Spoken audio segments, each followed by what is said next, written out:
Ich stelle euch heute ein Unternehmen vor mit einer besseren Performance als Coca-Cola, PepsiCo, Keurig Dr. Pepper oder auch Monster Beverage. Herzlich willkommen auf dem Börsenparkett. Wir haben heute wirklich ein sehr, sehr spannendes Thema mit dabei. Und zwar geht es um die ganzen Getränkehersteller und Lizenzierer in den USA. Also ich habe die Aktien von Coca-Cola mit dabei, PepsiCo und natürlich die weiteren Konkurrenten.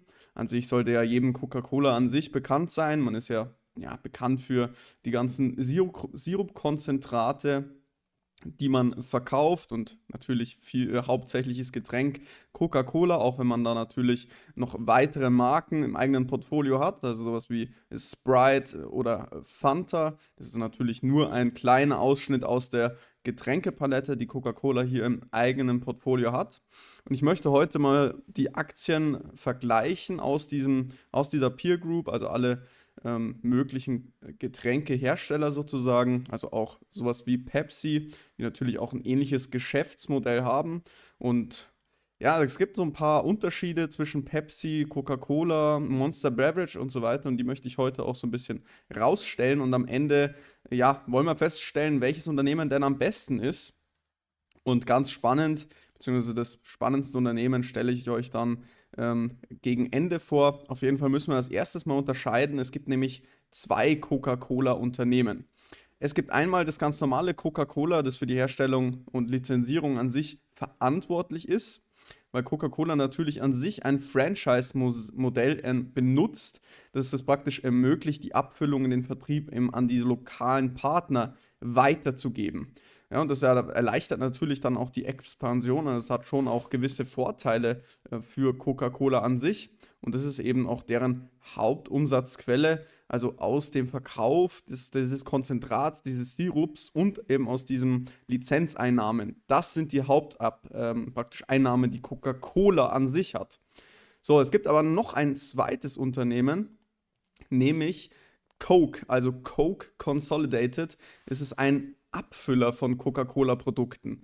Es ist also ein eigenständiges Unternehmen und ist der größte Abfüller für Coca-Cola in den USA und ist da eben auch für Vertrieb und Marketing zuständig. Die kaufen also nur den Sirup von Coca-Cola ein, also von KO, mischt dann dieses, füllt es in Flaschen ab und Dosen ab und übernimmt praktisch Vermarktung und Vertrieb und ist dann jetzt hier auch sehr, sehr lokal ausgerichtet und vertreibt es eben hier nur in ganz bestimmten Regionen in den USA. Also insbesondere im Osten und Südosten des Landes sehen wir jetzt auch hier ganz schön, in welchen Staaten man hier diese Produkte dann eben vertreibt und man sieht, es ist sehr, sehr konzentriert und doch ja, wirklich einfach ein sehr spezialisiertes Unternehmen im Vergleich zu Coca-Cola an sich.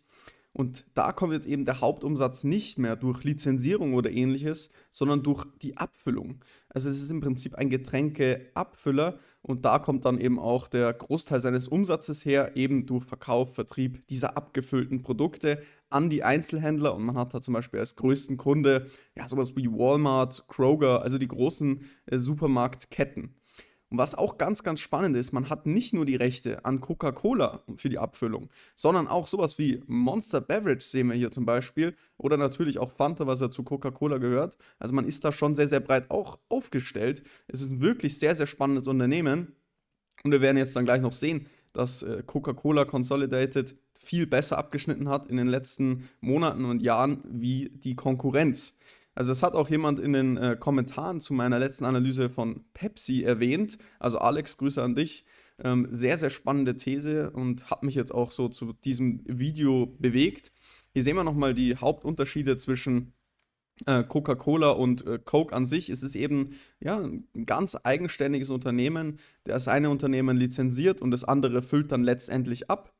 Das ist ja, schon ein Alleinstellungsmerkmal, mehr oder weniger, weil Pepsi zum Beispiel füllt eben seine eigenen Getränke selber ab, hat natürlich auch Vor- und Nachteile.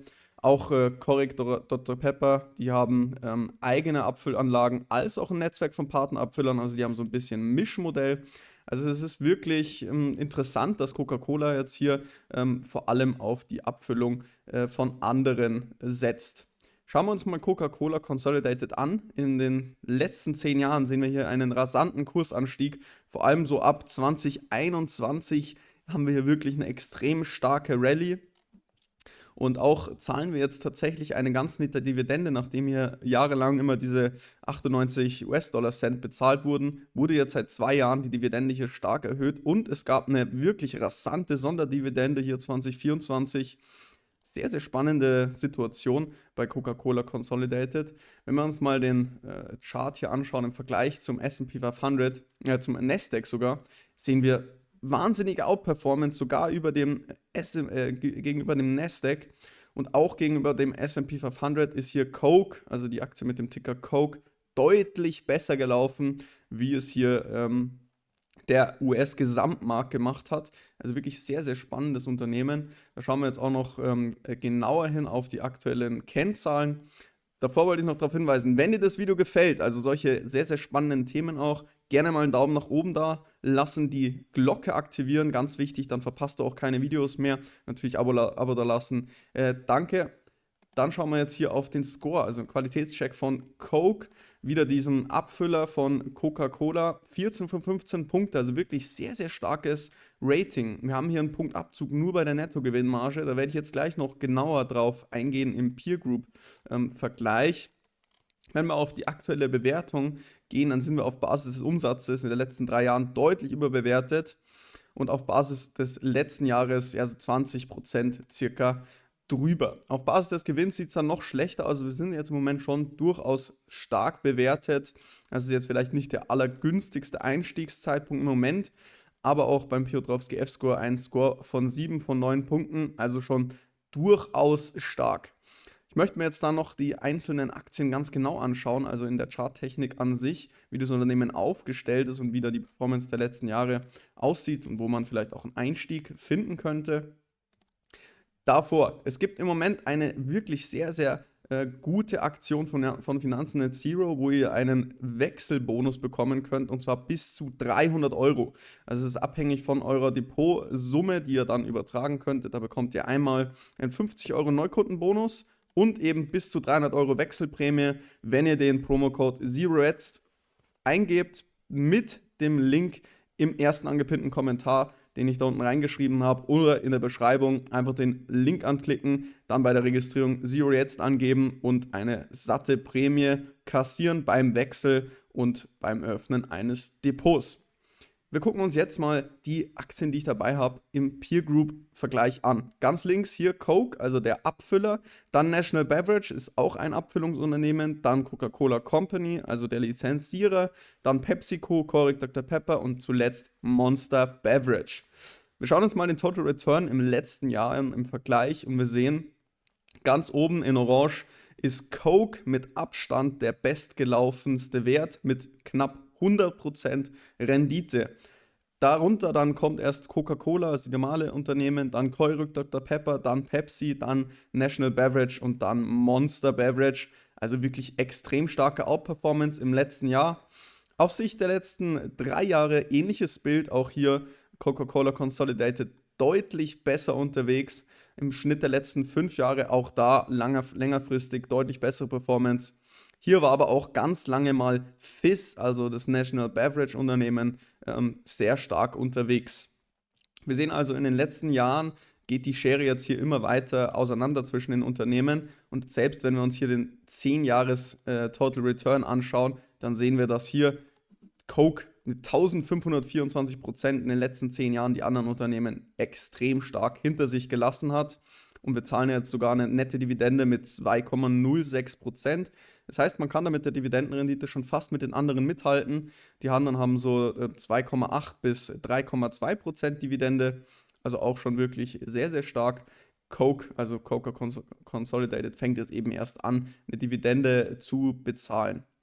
Ja, was die P-Ratio angeht, da sind wir jetzt auch nicht wesentlich höher bewertet wie die anderen Unternehmen, eigentlich wirklich so mittendrin im Schnitt, deutlich niedriger natürlich wie Monster Beverage, aber ungefähr ähnlich bewertet wie zum Beispiel eine Pepsi oder eine Keurig Dr. Pepper, also da sieht es auch wirklich völlig normal aus, ist jetzt kein extrem stark überbewertetes Unternehmen im Moment.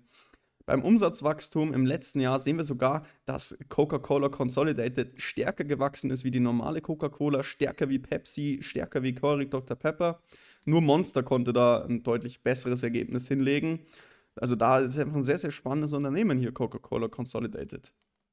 Wir müssen natürlich überlegen, es hat Vor- und Nachteile, dass Coca-Cola die eigenen Abfüller nicht, also die eigene Abfüllung nicht macht, sondern das eben auslagert. Und dann gibt es auch eben diesen Hauptunterschied. Einer dieser Hauptunterschiede ist natürlich die Profitability. Und das sehen wir jetzt eben hier auch an diesen Margen, also natürlich an den EBIT-Margen, die sind hier deutlich niedriger bei Coke, also Consolidated, wie bei den anderen Unternehmen. Und natürlich auch bei der Net-Income-Marge mit nur 7,52% sehen wir einen deutlichen Unterschied. Da hat nämlich Coca-Cola 22,45%, also deutlich höhere Margen.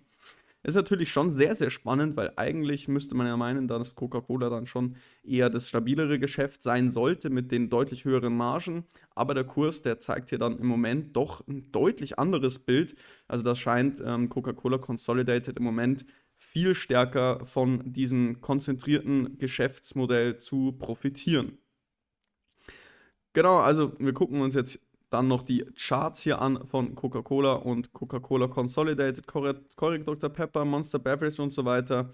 Ich möchte jetzt hier noch so ein paar Vorteile einfach herausstellen von der Eigenabfüllung. Also National Beverage und PepsiCo zum Beispiel, die machen ja alles Eigenabfüllung. Es hat natürlich den Vorteil, dass man eine höhere Kontrolle über die Produktion hat, also auch die Qualität und die Lieferzeiten. Aber dadurch, dass du halt selber abfüllen musst, hast du sehr, sehr hohe Investitionen in die Produktions- und Abfüllanlagen sowie größere Betriebskosten. Deswegen ist es natürlich auch gut, das so zu machen wie Coca-Cola an sich, dass man eben hier diese Abfüllung einfach auslagert, das an andere Unternehmen rausgibt und dadurch geringere Investitionen, weniger operativen Kosten hat. Aber hat natürlich auch den Nachteil, du hast weniger Kontrolle über Produktionsabläufe und die Qualität und man ist dann doch stark vom Abfüller auch abhängig. Also es hat auch beides so ein bisschen Vor- und Nachteile bei den Unternehmen. Ich habe jetzt die alle nochmal mit dabei, also auch charttechnisch hier. Und wir sehen hier, das erste Unternehmen ist Coca-Cola, The Company. Und hier sehen wir eine sehr, sehr interessante Situation im Moment. Wir haben hier ein sehr, sehr starkes neues Allzeithoch erreicht, konzentrieren uns jetzt hier schön langsam auf die Korrektur. Hier auf Basis dieses Fibonacci Retracement des 38,2er wäre jetzt hier in diesem grünen Bereich die wichtigste Zone. Also auch durchaus bald spannende Investitionsmöglichkeit gegebenenfalls. Aber wenn wir uns jetzt hier mal Coca-Cola Consolidated anschauen, dann sehen wir halt auch, was für eine riesige Rallye dieses Unternehmen hingelegt hat und auch mit wirklich kurzen Korrekturphasen hier immer wieder mit drinnen. Also auch durchaus interessant und man könnte jetzt hier schon mal wieder die 1000 vielleicht antesten. Dann könnte man sich auch hier mal nach einem Einstieg umschauen. Wirklich interessantes Unternehmen. Wir zahlen natürlich jetzt hier noch eine relativ geringe Dividende, kommt jetzt dann eben auch immer auf die Sonderdividende bei Coke an, wie hoch die Rendite dann an sich ist. Pepsi ist im Moment noch nach wie vor keine neue Entwicklung. Es ist nach wie vor hier relativ seitwärts gerichtet. Ein richtiger Ausbruch ist da noch nicht da. Wen das noch genauer interessiert, gerne auch meine Analyse, mein Update zu den Quartalszahlen anschauen von Pepsi. Verlinke ich jetzt auch nochmal in der Caption. Dann habe ich noch hier dabei eben Fizz, also National Beverage Corp, die ja eben auch solche Abfüllungen machen. Und hier sehen wir auch, dass sich das Unternehmen schon sehr, sehr lange hier seitwärts bewegt und auch keine wesentliche Rendite hier gemacht hat. Also seit 2017 im Wesentlichen läuft hier schön seitwärts. Da könnte jetzt auch mal ein Ausbruch erfolgen, aber im Moment ist es noch eine Seitwärtsphase. Also jetzt nicht weiter spannend akut. Keurig Dr. Pepper, auch sehr, sehr interessantes Unternehmen. Ja, haben wir eine schöne charttechnische Situation im Moment tatsächlich. Also hier mit diesen ganzen Tiefs und Hochs aus der letzten Korrekturphase. Hier so in diesem Bereich, wenn man das Unternehmen sich hier ins Depot legt, denke ich, kann das durchaus eine sehr, sehr spannende Einstiegsgelegenheit bieten. Also hier eine Stabilisierung rund um das 61,8er FIB. Wirklich gute Unterstützungszonen hier aus 2022, 2021. Sogar 2020 sind ja noch mit Kurse mit dabei. Also ich denke, da wird sich die Aktie dann wahrscheinlich wieder stabilisieren. Läuft aber natürlich jetzt auch in letzter Zeit deutlich schlechter wie die anderen Unternehmen. Und wenn wir uns Monster Beverage anschauen, dann sehen wir ja eigentlich auch ein ähnliches Bild. Wir haben jetzt hier schon eine gute Bodenbildung auch drinnen, nachdem wir das 78,6er FIB genau abgeholt haben hier. Da wundern sich natürlich jetzt wieder viele, ja, wie kann es sein, dass das Unternehmen genau da dreht? Ja, hätte man sich das FIB einfach mal eingezeichnet, dann hätte man gesehen, dass die wichtigste Zone hier, die magische Zone hier liegt.